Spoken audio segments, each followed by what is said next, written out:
Unit of k equal to mole per litre 1 minus 2, N की जगह 2 second inverse, ये हो जाएगा -1, आंसर हो जाएगा mole inverse minus minus plus litre second inverse. ये हो गया फॉर सेकेंड ऑर्डर, ये था फॉर फर्स्ट ऑर्डर।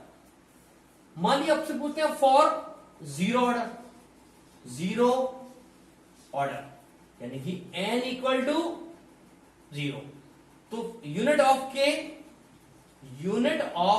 के the rate constant equal to mole per litre 1 minus n की जगह 0 सेकेंड इनवर्स, 1 माइनस 0 ये रहेगा, आंसर हो जाएगा मोल लीटर इनवर्स सेकेंड इनवर्स। तो ये हो गया जीरो ऑर्डर के लिए। इस तरह zero order, first order, second order, third order का हम रेट कांस्टेंट की यूनिट निकाल सकते हैं। कभी कभी कंसंट्रेशन की जगह यहां पर प्रेशर में दिया जाता है, यदि गैस होती तो मोल पर लीटर ना होकर प्रेशर में होती, तो यहां ATM 1 minus n second inverse हो जाता। तो similarly if the pressure of gas is given, तो एक हो गया if pressure of reactant given, यदि आपको तो unit of k equal to mole per litre को हम यहां पर प्रेशर में लिखेंगे ATM, क्या लिखेंगे ATM concentration 1 minus n second inverse. अब n equal to 0 zero order के लिए, तो क्या हो जाएगा k का unit equal to ATM 1 minus 0 second inverse, answer हो गया ATM second inverse, ATM second inverse. यदि हम आपसे कहें n इक्वल टू फर्स्ट यानी फर्स्ट ऑर्डर का, तो k का जो यूनिट है बेटा वो जो है यहां क्या आएगा, यहां ATM और 1 माइनस 1 की जगह 1 और ये सेकेंड इनवर्स और 1 माइनस 0, तो ATM का 0 पावर होता है 1 होता है, तो हो गया ये सेकेंड इनवर्स। ये हमारा जीरो ऑर्डर का हो गया, ये हमारा फर्स्ट ऑर्डर का हो गया, ये सेकंड ऑर्डर के लिए है, तो unit of k equal to ATM 1 minus n की जगह क्या आ गया 2 सेकेंड इनवर्स, 1 माइनस 2 हो जाएगा ATM इनवर्स सेकेंड इनवर्स। इस तरह we can find the value of unit constant in term of pressure for zero order, first order, second order, third order, fourth order, etc. Similarly, we can also find the unit constant for first order, second order, zero order, third order, etc. यहाँ है in term of concentration mole per litre, यहाँ है in term of pressure। ये तब होगा जब कोई solution होगा मोल पर लीटर में है या कोई गैस भी होगी, लेकिन ये उस केस में है जब कोई गैस का प्रेशर गिवन हो, उस समय है। तो ये हम किसी भी गैस का रेट कांस्टेंट, किसी भी रिएक्शन का रेट कांस्टेंट प्रेशर में और कंसंट्रेशन के टर्म्स में निकाल सकते हैं। ठीक है, तो बेटा आप इसको तैयार करिए और इसके नोट्स बनाइए। ठीक है, और कुछ भी प्रॉब्लम हो तो कमेंट बॉक्स में डाल के आप व्हाट्सएप पर डाल के प्रॉब्लम पूछ सकते हैं। और वॉच कीजिए, लाइक कीजिए, सब्सक्राइब कीजिए यदि आपको अच्छा लग रहा हो। Thank you. लॉ एक्सप्रेशन, और ये जो इक्वेशन है इसको कहेंगे लॉ ऑफ मास एक्शन। अब सुनो क्या फर्क है, उसी इक्वेशन में जो स्टैच्यूमेट्रिक कोफिशिएंट होते हैं उसकी पावर से जो इक्वेशन बनता है वो लॉ ऑफ मास एक्शन है, which is firstly studied by Guldberg and वेग।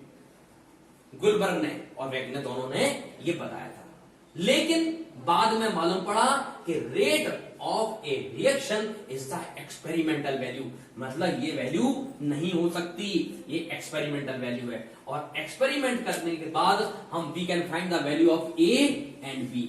हो सकता है जब हम ए और बी की वैल्यू फाइंड करें तो ए और बी की वैल्यू जो इक्वेशन में हो या प्रॉब्लम में भी हो उससे अलग आए। यदि उससे अलग आती है तो हमारा ये जो लॉ ऑफ मास सेक्शन में ए भी आएगा, लेकिन जब ए की जगह यहां कुछ और आएगा, बी की जगह कुछ और आएगा, तो उससे जो इक्वेशन बनेगा उसको कहेंगे रेट लॉ एक्सप्रेशन। इसका मतलब है जब सही रिएक्शन का हमें रेट फाइंड करना हो, then we have to required rate law expression. And rate law expression में जो ए की हमारी रेट को डिसाइड करते हैं मोल, उसको कहते हैं order of a, order of B.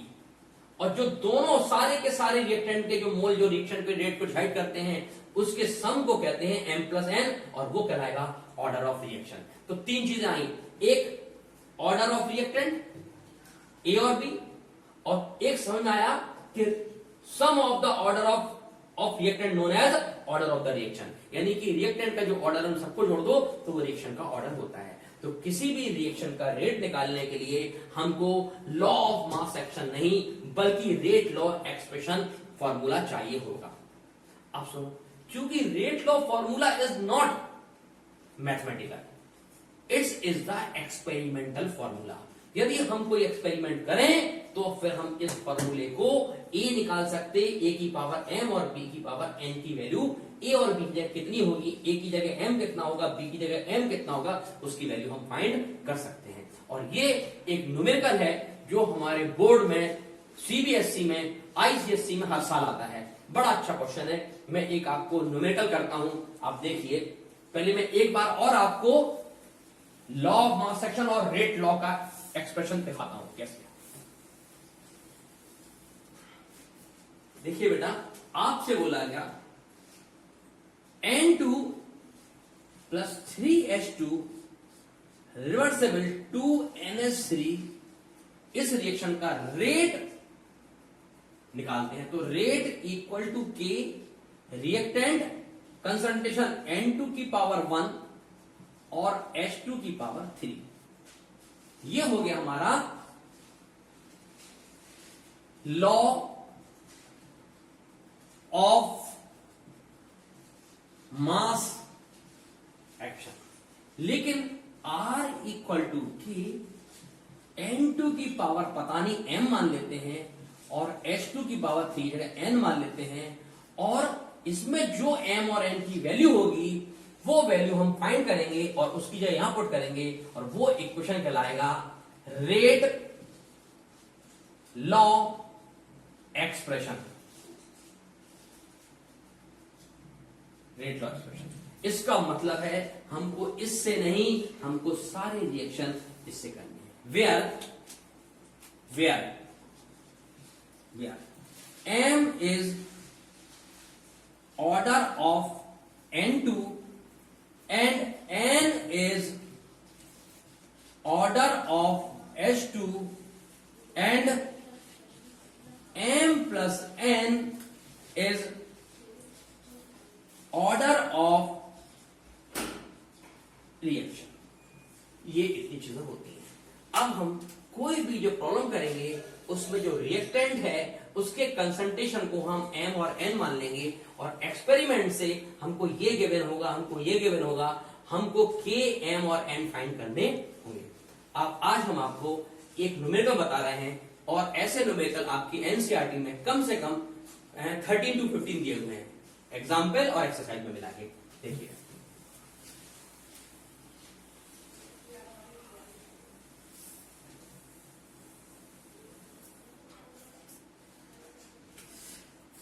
experiment in an experiment, the concentration of A and concentration of B and rate of reaction given. The experiment number 1, हमने फर्स्ट एक्सपेरिमेंट में नंबर ऑफ मोल्स ऑफ ए लिए 0.1 मोल, इसके भी लिए 0.1, और इसका जो rate निकाला तो 7.2 इंटू 6.0 इंटू 10⁻³ ये आया रेट। सेकेंड एक्सपेरिमेंट में हमने ए का मोल लिया 0.3, बी का लिया 0.2, और जो रेट आया वो 7.2 इंटू 10⁻²। एक्सपेरिमेंट नंबर 3 किया, उसमें हमने 0.3 और 0.4 और यहां पर रेट आया 2.08 या 2.88 इंटू 10⁻⁻1। फोर्थ एक्सपेरिमेंट में हमने ए का कंसंट्रेशन लिया 0.4 मोल, बी का लिया 0.1 मोल और एक्सपेरिमेंट पर रेट आया 2.4 इंटू 10⁻²। बेटा जब इतना ए और इतना बी लिया तो इतनी स्पीड थी, जब इतना ए और इतना बी लिया तो इतनी स्पीड थी, जब इतना ए और इतना बी लिया तो इतनी स्पीड थी, जब इतना ए इतना बी लिया इतने, तो लैब में ये हमने 4 एक्सपेरिमेंट कर लिए। और हमको इक्वेशन दिया है, इक्वेशन है 2a plus b gives 3c, suppose ये रिएक्शन है। तो हमारा जो रेट लॉ है, रेट या पहले देखें law of mass action, law of mass action जो है, जो गुलबर्ग ने बताया, उससे इस रिएक्शन का रेट R इक्वल टू के A की पावर 2 और B की पावर 1 होता है। लेकिन मैंने आपसे कहा था ये रॉन्ग होता है। एक्सपेरिमेंटल गुलबर्ग का फॉर्मूले से एक्सपेरिमेंटल रेट फर्क आता है। तो क्या हुआ, तो रेट जो एक्सपेरिमेंटल है, जो एक्सप्रेशन कहलाता है, वो R इक्वल टू के A की पावर M और B की पावर N मान लेते हैं। Let the rate of order of A is M और B इज N है। तो M और N की वैल्यू हमने देखिए, रेट कितना है यहां, तो केस फर्स्ट, यहां पे देखिए केस फर्स्ट केस ही है। फर्स्ट केस में रेट कितना है, R इक्वल टू के A की पावर M और B की पावर। सुनो बेटा, ये एक एक्सपेरिमेंट है, ये एक्सपेरिमेंट एक बार यहां लगाया, ये फॉर्मूला यहां लगाया, एक बार यहां 4 बार लगाया, तो 4 इक्वेशन मिलेंगे। जैसे हम आपसे पढ़ते थे x plus y equal to 3, x minus y equal to 2, तो ये हम कैसे करके 2x इक्वल टू 3 और 2 5, नहीं x equal to 5 by 2 equal to 2.5 निकालते थे।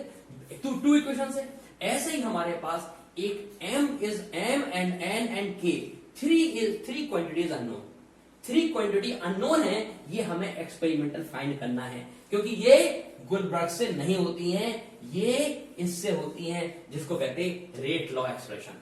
और रेट लॉ एक्सप्रेशन हम m और n मान लेंगे इमेजिनरी। अब r इक्वल टू, r की वैल्यू क्या फर्स्ट में है 6.0 इंटू 10⁻³ इक्वल टू के, a की वैल्यू कितनी ली 0.1, ठीक है, और इसकी जगह m और b की जगह 0.1, इसकी जगह n, इक्वेशन नंबर 1।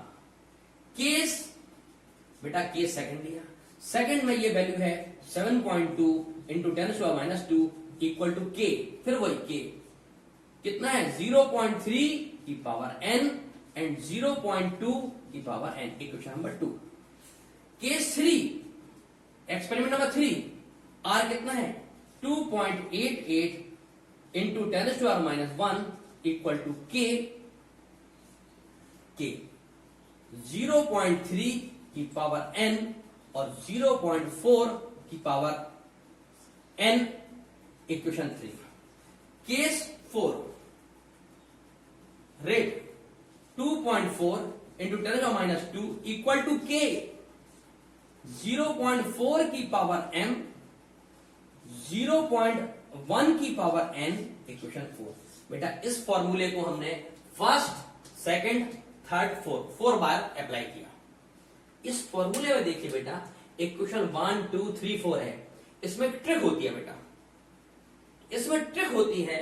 देखिए बेटा, इसमें ध्यान से देखो तो आपको देखेंगे ये 3 और 3 सेम है, और आप यहां देखोगे ये 1 और 1 सेम है। इसका मतलब यदि हमको ये कैंसिल करना है तो फर्स्ट अपॉन 4 करोगे तो b कैंसिल हो जाएगा, a का आंसर आ जाएगा।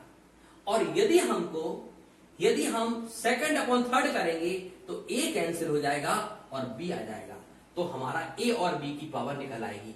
तो पहला हम करते हैं फर्स्ट अपॉन 4, तो फर्स्ट अपॉन 4,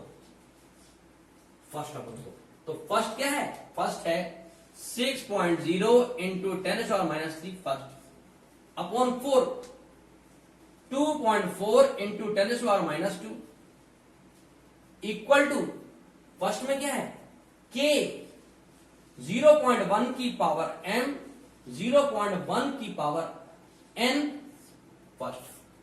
4 क्या है? k, 0.4 की पावर n, 0.1 की पावर n। क्यों किया? देखो बेटा, ये n से n कैंसिल, ये p वाला कैंसिल, ये बचा क्या? ये k से k कैंसिल, ये 3 है, ये 2 है, तो ये हो गया 6 इंटू 10 पावर, ये ऊपर चला गया, ठीक है, तो ये -1 हो गया अपॉन ये 2.4 हो गया। इसको सॉल्व किया, इसको इधर कर दिया, ठीक है, ये ऊपर था, इसको नीचे आई हो गया ये, ठीक है। यहां देखिए 6.0 10⁻³ ऊपर गया, ये 2 ऊपर गया, तो 3 + 2 -1, और ये 2.4 इक्वल टू 0.1 0.4 कैंसिल, तो 1/4 की पावर m। इसको नीचे लाएंगे, 6/2.4 इंटू 10, सॉल्व करेंगे 1/4, इसको यदि हम पावर m, इसको सॉल्व करेंगे, ये 0 हो जाएगा, ये 10 कैंसिल, 6 4 ये हो जाएगा 1/4, यानी कि 1/4। ध्यान से देखो, 1/4 की पावर n इक्वल टू 1/4, इसको हम 1 लिख सकते हैं कि नहीं? तो कंपेयर करें तो m इक्वल टू 1। देखिए ऑर्डर ऑफ a m है, और order f of m is 1। और ध्यान से देखो, यहां पर ऑर्डर ऑफ m कितना आ रहा था? यहां 2 था, लेकिन निकला क्या? 1। तो इस तरह ये वैल्यू से आंसर नहीं आएगा, हमको एक्सपेरिमेंटल निकालना पड़ेगा। अब सुनिए, अब हम करते हैं हमारा ये सॉल्व, अब हम करते हैं 2/3। 2/3 क्यों किया 2/3? क्योंकि इसमें a कैंसिल हो जाएगा, a मतलब m कैंसिल हो जाएगा, तो n की वैल्यू हो जाएगी। चलिए 2/3, ये सेकंड है, ये 1/3 है। देखिए 7.2 into 10⁻² upon 2.88 into 10⁻1 equal to k ऊपर के नीचे 0.3 की पावर m, 0.3 की पावर m, देखो ये देखो, इंटू 0.2 की पावर n और 0.4 की पावर n, कि ये पूरा कैंसिल। वहां पर n कैंसिल था, यहां m कैंसिल है, यहां m का रेशियो आया था, यहां n का रेशियो पावर में आ गया। अब इसको सॉल्व करें, ये हो जाएगा 1 नीचे आए, तो 7.2 अपॉन 2.88 ये नीचे आएगा, तो ये इंटू 10 हो जाएगा। इसको सॉल्व करें तो ये हो जाएगा, और इसको ये कर देंगे तो 72 अपॉन 288 हो जाएगा, इक्वल टू 0.2, 2 1 2, 1/2 की पावर n, क्योंकि 2 1 2, 2 2 4 पॉइंट कैंसिल हो जाएगा। अब ये हो जाएगा 1/4, कितना हो जाएगा ये? 1/4। देखो 2 4 8, 2 7 28, तो 1/4 इक्वल टू 1/2 की पावर n। 1/4 को हम लिख सकते हैं 1/2 की पावर 2। इसका मतलब क्या हो गया बेटा, कि यदि 1/2 की पावर n इक्वल टू 1/2 की, तो 1/2 यदि हट जाएगा तो n इक्वल टू 2। कितना बढ़िया हो गया। यहां पर m की वैल्यू 1 आई और n की वैल्यू 2 आई, जबकि जो हमारा गुडबर्ग का था उसमें a की पावर 2 थी, जबकि a की पावर यहां 1 है। वहां b की पावर यहां 1 है, जबकि सॉल्यूशन में b की पावर 2 आई। यहां पर a का ऑर्डर 2 था, लेकिन एक्सपेरिमेंट में a का पावर 1 आया। b की पावर यहां 1 है, और लेकिन ऑर्डर में यहां एक्सपेरिमेंटल में b का ऑर्डर 2 आया। दोनों का फर्क, हाँ, लेकिन दोनों का सम 3 है, तो रिएक्शन का ऑर्डर सेम आया। इसलिए चूंकि ए और बी का जो रिएक्टेंट का ऑर्डर है वो सेम नहीं है, इसलिए ये रिएक्शन स्यूडो रिएक्शन हुआ। क्या हुआ ये? स्यूडो। अब देखिए इस रिएक्शन से क्या क्या मिल गया हमें? इस रिएक्शन से नंबर 1 हमको मिल गया m इक्वल टू 1, यानी कि order of a is 1, n equal to 2, तो order of b is 2, order of b is 2। अब ऑर्डर ऑफ रिएक्शन होता है m प्लस n, यानी कि 1 प्लस 2 इक्वल टू 3, ये 3 हो गया। बस फर्क क्या है, यहां a की जगह 1 है, यहां b की जगह 2 है। यहां a 2 है लेकिन एक्सपेरिमेंट में 1 है, यहां b 1 है, एक्सपेरिमेंट में 2 है, लेकिन 2 प्लस 1 इधर भी 3 है, तो ऑर्डर दोनों का सेम आया, लेकिन a और b का ऑर्डर एक्सचेंज हो गया। तो ये रिएक्शन स्यूडो है। स्यूडो क्या है, ये स्यूडो रिएक्शन है। दूसरा, अब हम इसका के और निकालते, क्या निकालते, के। तो के चलिए के यहां पुट कर सकते हैं, तो यानी कि 2.4 इंटू 10⁻² इक्वल टू के 0.4 की पावर m एंड 0.1 की पावर n। इस फॉर्मूले में हमको m मालूम, n मालूम, तो 2.4 into 10⁻² equal to k 0.4 m की जगह m की जगह 1, 0.1 n की जगह 2। ये हो गया हमारा पूरा फॉर्मूला। तो k क्या हो जाएगा, k equal to 2.4 into 10⁻² upon 0.4 into 0.1 की पावर 2, तो 0.1 इंटू 0.1, ये कैंसिल हो गया, 4 6 हो गया, ये 2 कैंसिल हो गया, ठीक है, ये 6 हो गया, ये हो गया 6 इंटू 10⁻² अपॉन ये 0.1 कैंसिल हो गया, ऊपर इंटू 1 की पावर 100 हो गया, तो ये 6 इंटू 10 की पावर -2 इंटू 10 की पावर +2 इक्वल टू 6 आ गया। तो k की वैल्यू आ गई 6, k की वैल्यू 6 आ गई, ठीक है। और इस तरह हमारा k मिल गया। अब हम आपसे कहें इसका रेट लॉ एक्सप्रेशन क्या है, तो रेट लॉ एक्सप्रेशन क्या है, तो रेट लॉ एक्सप्रेशन ये नहीं है, ये है। तो r जो एक्सप्रेशन है वो हो जाएगा k a की पावर m और b की पावर n। तो r जो आ गया वो k a की पावर m की जगह 2 और b की पावर n की जगह 1 लिखेंगे, जबकि हमारे ये आया एक्सप्रेशन में। और रेट लॉ जो हमारा बना था मास एक्शन का, लॉ ऑफ मास एक्शन, वो r इक्वल टू के a की पावर 1 है और b की पावर 2 है। ये रॉन्ग है, ये राइट है। ये एक्सपेरिमेंट करने पर हमें सही मिलता है। तो बेटा इस तरह से आपका ये rate law, law of mass section किसने दिया, गुलबर्ग एंड बेंड ने दिया। और उसके बाद रेट लॉ जो है एक्सपेरिमेंटल वैल्यू है किसी भी रिएक्शन की।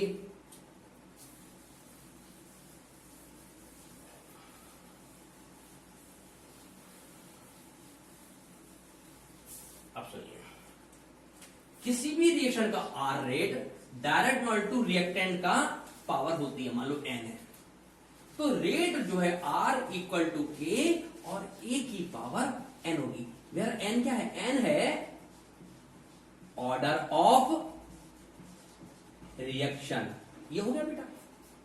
अब बेटा यदि रिएक्शन फर्स्ट ऑर्डर है, यदि रिएक्शन फर्स्ट ऑर्डर है, तो यदि n इक्वल टू 1 तो रिएक्शन होगा फर्स्ट ऑर्डर, यदि n इक्वल टू 2 तो ऑर्डर होगा सेकंड ऑर्डर, यदि n इक्वल टू 3 तो ऑर्डर है थर्ड ऑर्डर, यदि n इक्वल टू n तो ऑर्डर है nth order. So this is the reaction of this is the equation for nth order reaction. किसके लिए है ये, nth ऑर्डर के रिएक्शन के लिए ये रेट लॉ है, रेट लॉ एक्सप्रेशन। आप सुनिए, किसी भी रिएक्शन का रेट कांस्टेंट हर ऑर्डर के लिए अलग अलग होता है। तो अब यूनिट ऑफ रेट कांस्टेंट, बेटा रेट कांस्टेंट के की यूनिट हम आपको निकालना है। पहले के की यूनिट क्या होगी, तो के इक्वल टू फॉर्मूला हो गया रेट अपॉन कंसंट्रेशन की power n equal to rate into A की पावर ऊपर चला गया, तो ये क्या हो जाएगा माइनस n। रेट क्या होता है, रेट होता है change of concentration, change of concentration. Upon time into concentration of ए की पावर n।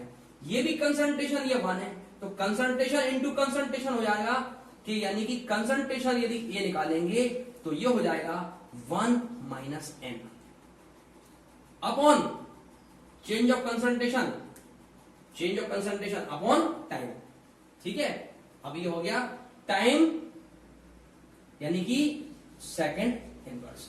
इसका मतलब k का जो यूनिट है वो है a माइनस 1 माइनस n और सेकंड इनवर्स। ये क्या है? Change of concentration. इसको कहते हैं मोल पर लीटर। क्या बोलते उसको? मोल पर लीटर, नहीं mole litre square upon second inverse second यानी कि सेकंड इनवर्स। यानी कि k की यूनिट है मोल लीटर इनवर्स, मोल लीटर इनवर्स इक्वेशन है 1 माइनस n सेकंड इनवर्स। इसका मतलब है बेटा लास्ट में हमारा रिजल्ट निकला unit of k equal to mole litre inverse 1 minus n second inverse. This the formula हो गया यूनिट के लिए। आप सुनिए, for first order find the unit of rate constant for first order. तो यूनिट, तो फर्स्ट ऑर्डर मतलब है n इक्वल टू 1, तो n इक्वल टू 1 यानी कि unit of k for first order equal to mole per litre 1 minus n की जगह 1 second inverse. 1 minus 1 0, पूरे का 0 यानी कि second inverse. Unit of first order reaction is second inverse. पहला। सेकंड सुनियो, फॉर सेकंड ऑर्डर यानी कि n इक्वल टू 2 लिखना है। तो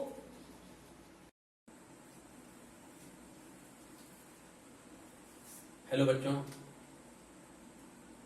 बच्चों आज मैं आपको केमिकल काइनेटिक का सेकंड वीडियो देने जा रहा हूं और उसमें हम डिस्कस करेंगे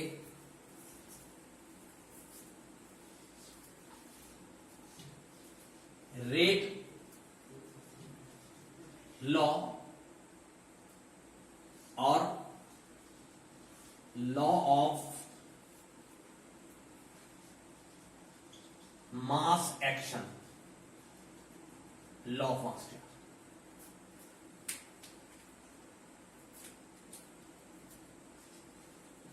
law of mass action.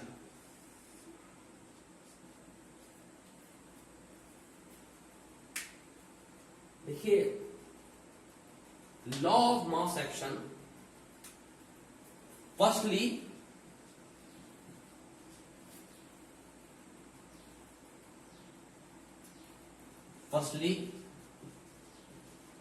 studied by Gutenberg and Waves।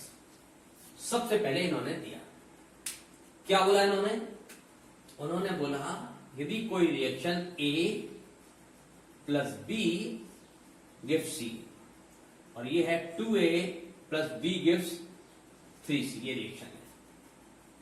तो इस रिएक्शन का जो रेट है it's depend on concentration, depend on concentration. इस रिएक्शन का जो रेट है वो कंसंट्रेशन पे डिपेंड करता है। कौन से कंसंट्रेशन पर?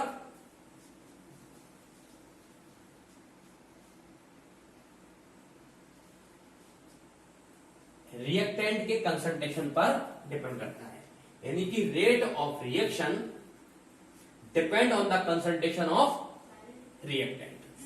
ये फर्स्टली स्टडी बाय गुलबर्ग और उन्होंने एक रेट लॉ दिया कि rate direct to concentration of a and concentration of b. 2 molecules है तो कंसंट्रेशन ऑफ 2 एंड 1 है तो concentration of b. So r equal to k, concentration of ए की पावर ए और बी की पावर। ये जो इक्वेशन आया ये कहलाता था law of mass action, law of mass action. लेकिन ये गुलबर्ग और वेग ने स्टडी करके बताया, बट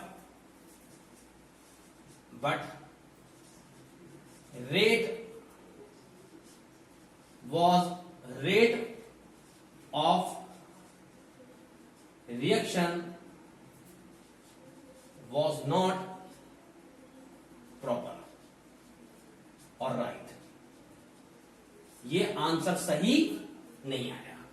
इसका मतलब ये इक्वेशन तो बन गया लेकिन ये सही नहीं आया। उन्होंने कहा वेयर के इज रेट कांस्टेंट। बाद में मालूम पड़ा कि किसी भी रिएक्शन का रेट उसके बैलेंस रिएक्शन पर बेस्ड नहीं है, उस पर डिपेंड नहीं है। बैलेंस रिएक्शन के रिएक्टेंट पर डिपेंड नहीं है, उसके डायरेक्टली प्रोपोर्शनल नहीं है। बाद में ये rate is a experimental value.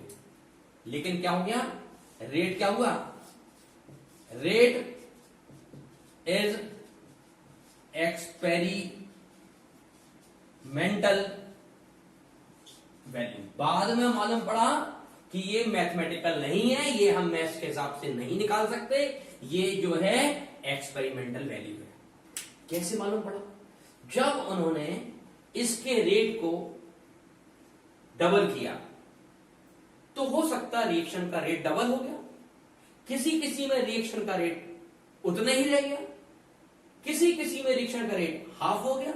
इसका मतलब है इस रिएक्शन का रेट जो है एक एक कंसंट्रेशन पर डिपेंड नहीं कर रहा।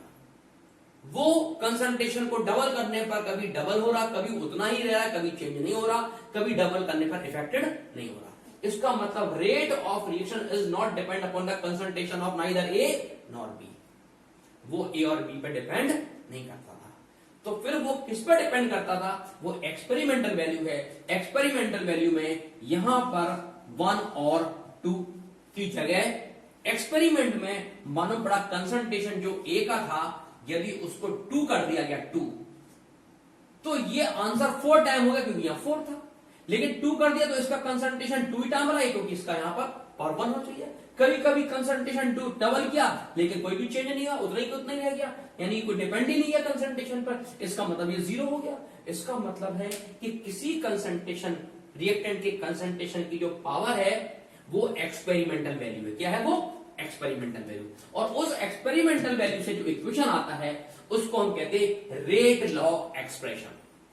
रेट लॉ एक्सप्रेशन जैसे आपसे बोला गया, सपोज गुलबर्ग के हिसाब से, गुलबर्ग एंड वेग के हिसाब से reaction is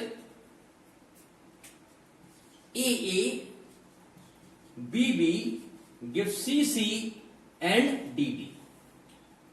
so rate equal to k, active mass a की पावर ए, बी की पावर बी, ये आया हमारा बाय गुलबर्ग एंड वेग्स उस हिसाब से। बट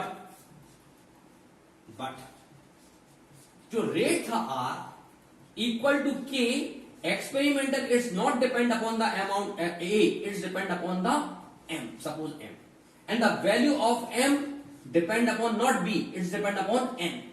इसका मतलब है this is the experimental value which comes after the experimental of a reaction in different concentration and we can find the value of m and n। इसका मतलब है मैथमेटिकल A के A मोल B के B mole हैं, लेकिन experimental A में से m mole A के कंसंट्रेट को इफेक्ट कर रहे हैं, B में से B के n मोल्स रेट को इफेक्टेड कर रहे हैं, and the number of moles of reactant which is responsible for rate of reaction, जो रेट के रिएक्शन का रिस्पॉन्सिबल है, they are known as order, वो कहते हैं order. Here out of A m is responsible, so order of A is m. Out of B n is responsible for rate of reaction of B, so order of B is n. इसका मतलब है कि A and B mole are not responsible for the rate of reaction. Out of A and B, m and n is responsible. यानी कि A plus B is the total number of molecules of reactant, यानी कि molecule of reactant molecules, but m plus n is the molecules of reactant which affect rate of reaction and called order of reaction. तो ये बात बहुत important है कि यदि कोई रिएक्शन में जो स्टैच्यूमेट्रिक कोएफिशिएंट है उसकी पावर उसके रेट को इफेक्टेड कर भी सकती और नहीं भी, लेकिन जो रेट को इफेक्टेड करती है, जिस पर रेट डिपेंड होता है, वो मॉलिक्यूल्स उस रिएक्शन का या उस रिएक्टेंट का ऑर्डर होता है. A की power m, so order of A in this reaction is m, and m की power n, so order of B is n, so total order of this reaction is m plus n. Here in this reaction, stoichiometric coefficient of A is small a and small a, B is small b, so A plus B is the total number of molecules of reactant. This is the total number of molecules of a reactant, which is known as molecularity of the reaction, and m plus n is the sum of the molecules of the reaction and moles of the reaction which affected the rate of reaction, known as order of reaction. So ये अब हो सकता कि A equal to m हो और B equal to n हो, तो A plus B equal to m plus n हो. यदि ये कंडीशन आ जाए तो जो उसका है molecularity equal to order. If the molecularity of the reaction is equal to order of the reaction, so this reaction known as real reaction. If molecularity of reaction is not the order of the reaction, so known as pseudo reaction. Is not equal यानी pseudo.